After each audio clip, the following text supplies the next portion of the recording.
안녕하세요. 저는 커리어 코치입니다. 커리어 코치, 이 단어 생소하시죠? 커리어 코치는 여러분의 커리어를 업그레이드 시켜드립니다.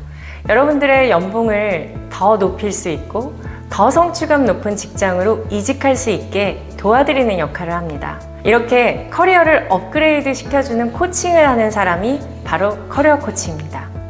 지난 21년간 코칭한 사람들이 10,000명이 좀 넘습니다.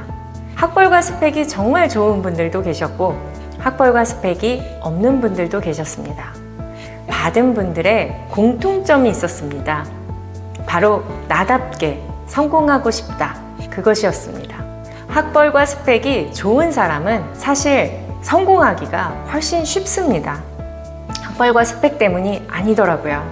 성공할 수 있는 사람이 가져야 할 5가지 방법을 이미 알고 그것을 해오고 있었기 때문입니다. 그렇다면 학벌도 없고 스펙도 없는 사람이 이 5가지를 죽어라고 한다면 어떤 변화가 생길까요? 학벌과 스펙이 없어도 자신이 원하는 일을 할 수 있게 됩니다. 월급 200만 원이었던 분이 월소득 1,000만 원을 벌게 됩니다. 밤 10시, 11시에 퇴근하고 주말에도 출근했던 사람이 그 반의 반만 일해도 똑같은 생산성을 만들어내게 됩니다. 도대체 뭘 했을까요? 첫 번째, 하기 싫은 일을 했습니다.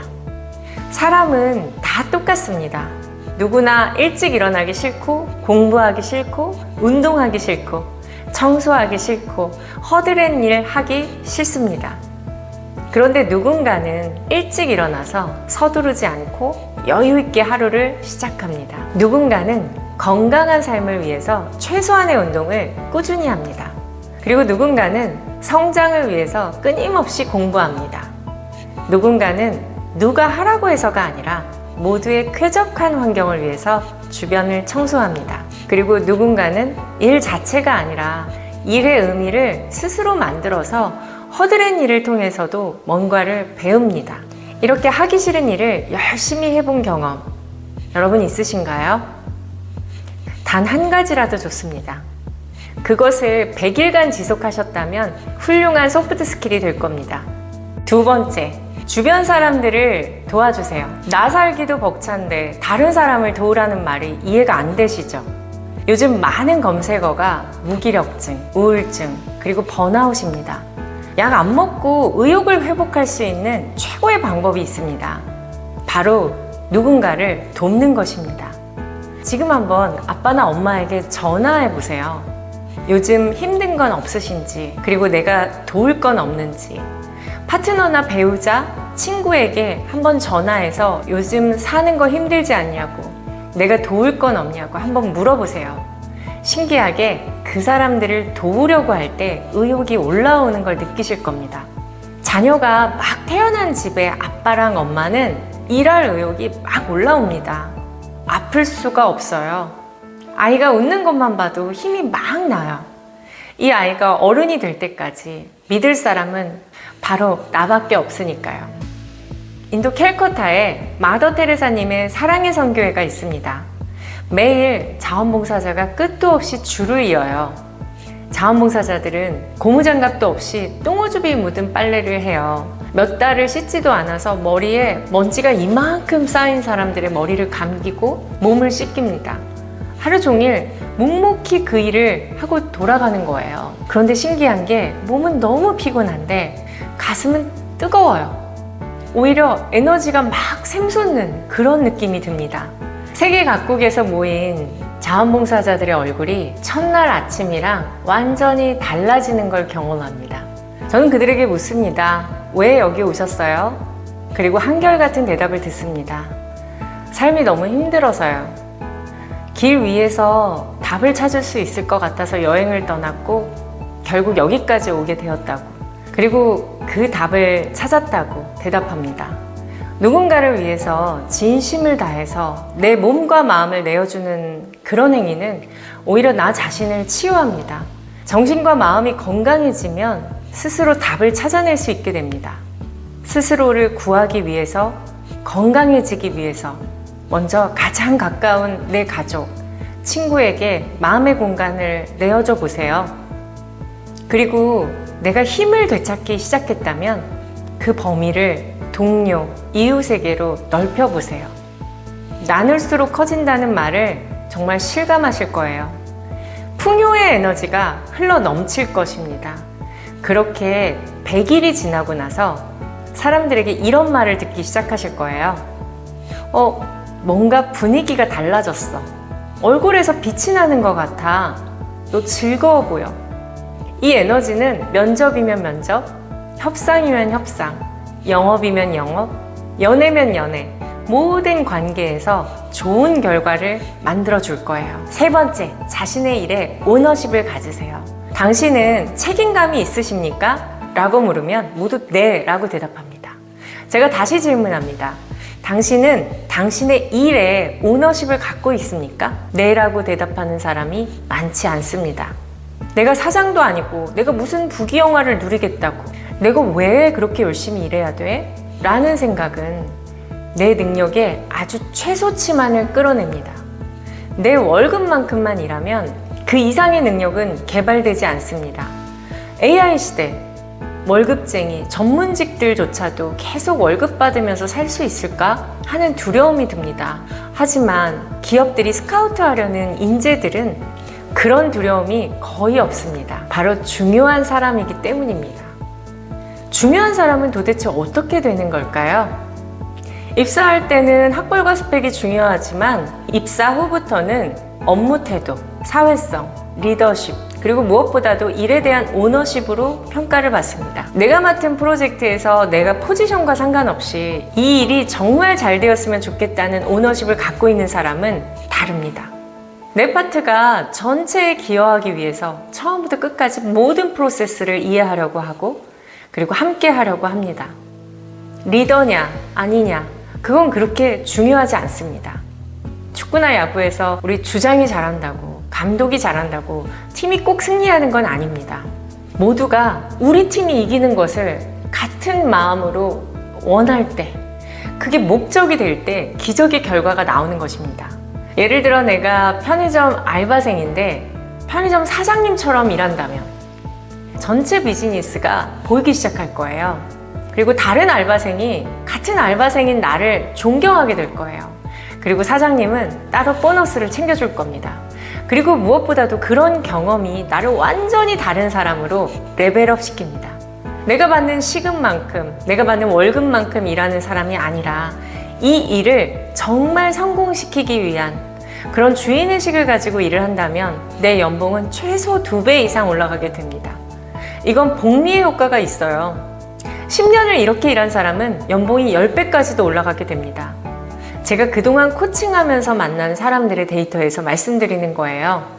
그러니까 믿으셔도 좋습니다. 네 번째, 목표를 세우세요. 당신은 무엇을 위해 살고 있나요? 이 질문에서 감히 당신의 돈그릇을 제가 짐작해 볼 수 있습니다. 무엇을 위해? 그게 없다면 위험합니다. 삶의 목적지가 없다면 길을 잃을 수 있습니다. 큰 기업에 입사한 지 1년 만에 퇴사하는 사람, 공무원에 합격한 지 1년 만에 퇴사하는 사람, 이해가 안 되실 수 있어요. 하지만 너무나 많은 사람들이 합격한 지 얼마 안 돼서 현타를 경험합니다. 이게 아닌데? 이러려고 내가 그렇게 열심히 했나? 목적지가 합격이면 목적지에서 기대하는 것들이 현실과 다를 때 우리는 현타를 경험합니다. 학벌도 스펙도 그 어떤 것도 없는 사람이 창업을 해서 성공하는 경우가 사실 정말 많습니다. 그분들을 인터뷰해보면 명확한 비전과 목표를 갖고 계시더라고요. 공기업 면접관으로 들어가서 보면 최종 합격자가 스펙이 꼭 좋지만은 않아요. 학벌도 좋지 않은 경우가 많아요. 그런데 그런 분들의 공통점이 뭐냐를 보니까 어떤 목표를 향해서 가고 있다는 게 분명하게 보이더라고요. 삶의 목표는 어떤 회사에 입사하겠다, 엔지니어가 되겠다 이런 게 아닙니다. 내가 100억 부자가 되겠다 이런 게 아닙니다. 무엇을 위해 살겠다의 그 무엇입니다. 목표가 있는 사람은 내가 기대했던 결과가 나오지 않아도 포기하지 않습니다. 계속 나아갑니다. 그 목표는 삶을 다할 때까지 계속 커질 거예요. 그리고 그 사람도 계속 함께 성장할 겁니다. 대기업의 입사 질문을 예를 들어볼게요. 왜 우리 회사에 지원하셨어요? 당신은 어떤 비전을 갖고 계세요? 이게 대기업의 입사 질문입니다. 내가 왜 이 전공을 택했는지, 왜 이 일이 하고 싶은지, 사실 내 삶의 목적과 굉장히 다 있습니다. 목적이 이끄는 삶을 살게 되면 망망대해에서 나침반을 갖고 있는 것과 없는 것의 차이를 만들게 됩니다. 나침반이 있다면 언젠가는 거기에 다다를 거예요. 그 확신이 두려움을 이기게 되는 겁니다. 마지막 5번째, 약속을 지키세요. 나 자격증 딸 거야. 나 살 뺄 거야. 나 취업할 거야. 나 회사 때려치울 거야. 나 책 쓸 거야. 살면서 우리가 내뱉는 말들은 사실 자기 자신에게 하는 약속입니다. 내가 나에게 하는 약속. 그런데 그 약속을 위한 아무 행동도 하지 않고 결국 지키지도 못한다면 나는 나에게 실망하게 됩니다. 나를 믿지 않게 되는 거예요. 진짜 멋있는 사람은 자신이 내뱉은 말을 지키는 사람입니다. 아주 사소한 약속부터 지키세요. 아침에 일찍 일어나기로 알람을 설정했으면 일어나세요. 살을 뺀다고 했으면 식단 조절을 하고 운동을 시작하세요. 자격증을 딴다고 했으면 일단 인강을 등록하든지 문제집을 사서 공부를 시작하세요. 취업을 한다고 했으면 당장 자소서를 쓰세요. 그리고 10번쯤 고치세요. 그리고 매일 10군데씩 지원하기 시작해야 합니다. 책을 쓴다고 했으면 관련한 책을 읽기 시작하세요. 회사를 때려치우고 싶을 만큼 정말 힘이 든다면 일단 내 재정은 몇 달을 버틸 수 있는지 계산해보고, 그리고 그만두고 나서 진짜 하고 싶은 거는 뭔지 고민하고 계획을 세워야 합니다. 내 말에 힘이 실린다면, 내가 나를 믿게 된다면 내 주변 사람도 모두 나를 믿게 됩니다. 자기 자신을 믿는 사람의 눈빛, 자신을 믿는 사람의 말에는 힘이 있습니다. 그런 사람이 비전을 말한다면 듣는 사람까지도 뜨거워집니다. 사소한 약속을 잘 지키는 사람이 큰 약속도 잘 지킵니다. 사소한 것을 대하는 태도로 우리는 사람 됨됨이를 볼 수 있습니다. 보통 스카이에 갔다, 대기업에 취업했다, 그런 사람들을 보면 위 5가지를 지켰을 확률이 높습니다. 하지만 학력도 없고 스펙이 없더라도 이 5가지를 장착한 사람이라면 인생을 바꿀 수 있습니다. 제가 대기업, 외국계 기업, 스타트업에 채용을 담당했고 공기업의 채용 면접관으로 일하고 있기 때문에 감히 100% 그렇게 바뀔 수 있다고 자신합니다. 내가 지금 갖고 있는 게 아무것도 없다. 그러면 이 5가지만 죽어라고 해보세요. 첫 번째, 하기 싫은 일을 하세요. 두 번째, 주변 사람들을 도우세요. 세 번째, 내 일에 오너십을 가지세요. 네 번째, 목표를 세우세요. 5번째, 약속을 지키세요. 정말 쉬운 것 같죠? 하지만 100일은커녕 한 달도 지속하기가 어렵습니다. 여러분, 딱 3달, 100일만 도전해보세요. 삶이 달라지는 것을 경험하실 겁니다.